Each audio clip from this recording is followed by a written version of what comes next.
Hi all, let us continue with third lecture. This is all about inverters. Inverter is a device that converts DC supply into AC voltage supply.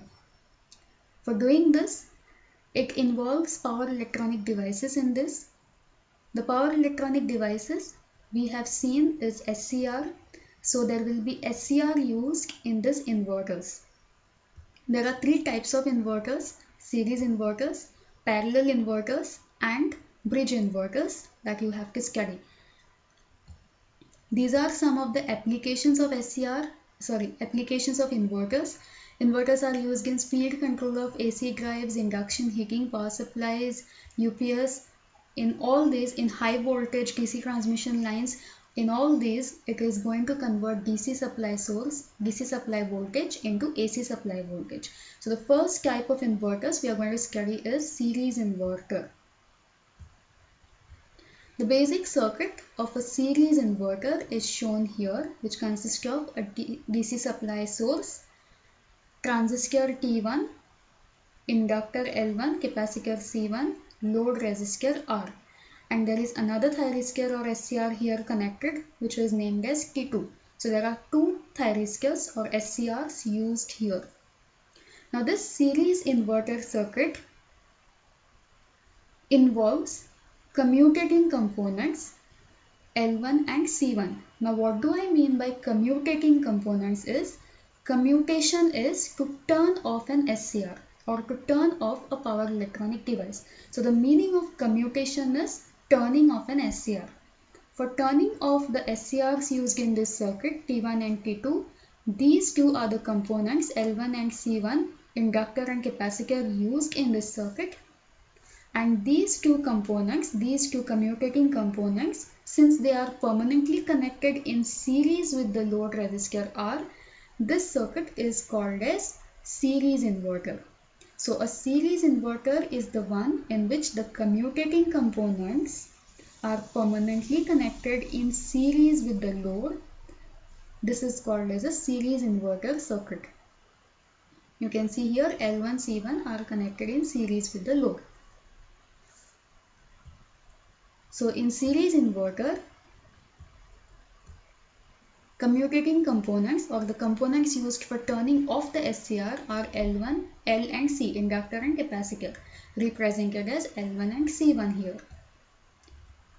The series circuit must be underdamped. Now the series inverter circuit, the nature of this circuit is that the current flowing through the circuit will first reach to a maximum value and then it will decrease down to a zero value. We will later understand, further we will understand what is the exact meaning of this underdamped circuit.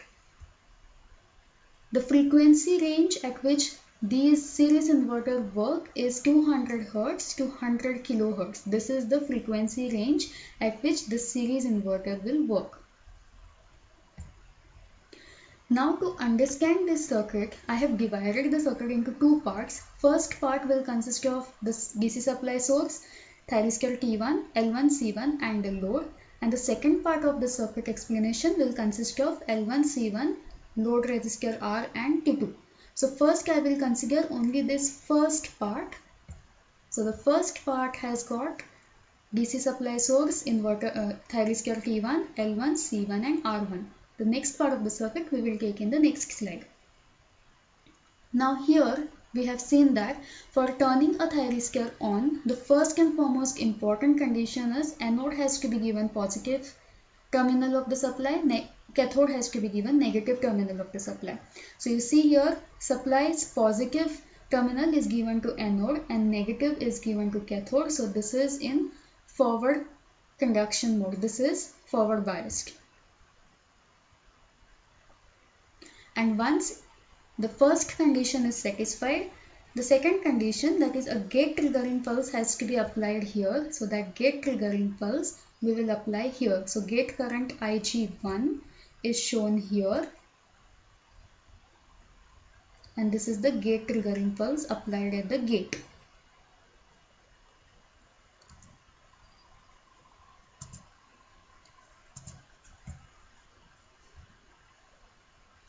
Once this gate triggering pulse is applied, thyristor will turn on. Once it turns on, it will provide a path for the current to flow here. And you will see the current I0, load current I0 will start flowing in this direction, which is represented by pink arrows. So this is the direction, or this is the path of load current I0.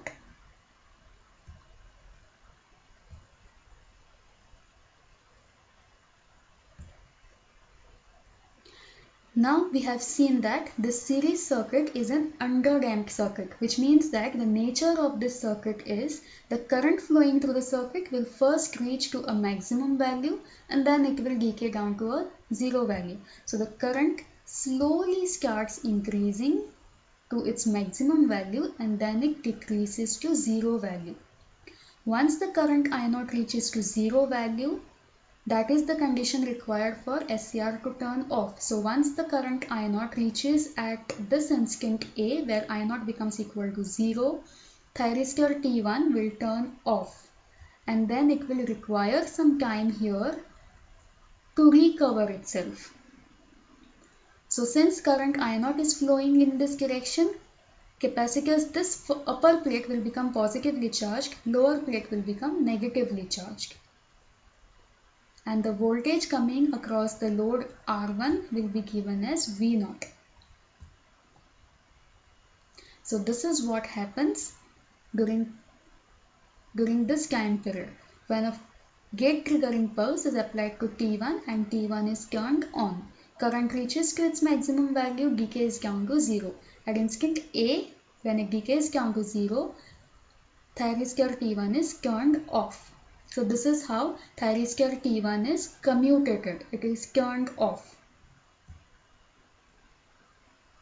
Now once it is turned off, it will require some time to recover its forward blocking capability. It will require some time to recover itself. So that time is represented by T off. This is the time period required for thyristor T1 to recover. Now we have to turn on the second thyristor T2. For turning on the second thyristor T2, we will require to have a gate triggering pulse at T2, which is shown as Ig2, and that Ig2 will be given at T2's gate. So that we will see in this slide. So the second part of the circuit is taken here, which is L1 C1R. The middle common part is here and this is the second thyristor T2. For turning thyristor T2 on,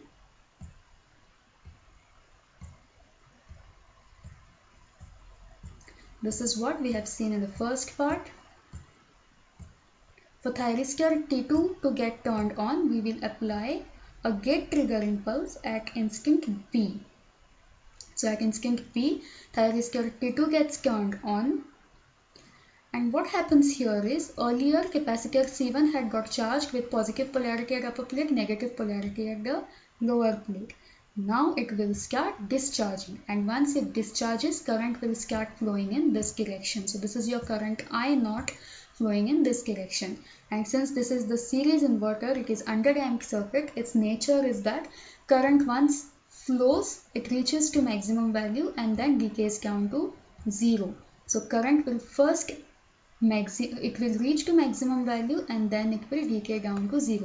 You can see here the current, it slowly starts increasing. See here the current is slowly increasing, reaching to maximum value and then decaying down to 0. Once the current becomes 0 here at instant C, the thyristor T2 will become off. So thyristor T2 will get commutated. Once it gets commutated or turned off here at instant C, it will require some period of time, which is given as CD here, to recover itself. So that time period T off is shown here. So you can see here a positive half cycle and negative half cycle. You can see the load current in the form of alternating current. So similarly, alternating voltage is applied. Alternating voltage, load voltage is achieved across the load. The same thing, whatever had happened here in this first time period will be now repeated in the third time period. So again a gate triggering pulse will be given to thyristor T1. Again the current will start increasing to maximum value, then it will decay down to minimum value and 0, and then thyristor T1 will turn off, and the same thing will repeat again. So you can see here alternating nature of current is obtained, so alternating nature of output voltage is also obtained. Whatever is obtained in first period and second time period, the same thing happens in third time period and fourth time period. So this total time from the start of the cycle to the end of the cycle is given as total time period T. So this is the working of a series inverter. What is a series inverter? A series inverter is the one in which the commutating components, in this case it is L1, C1, inductor and capacitor, are permanently connected in series with the load. That is why this circuit is also called as load commutated circuit or self commutated circuit. Thank you.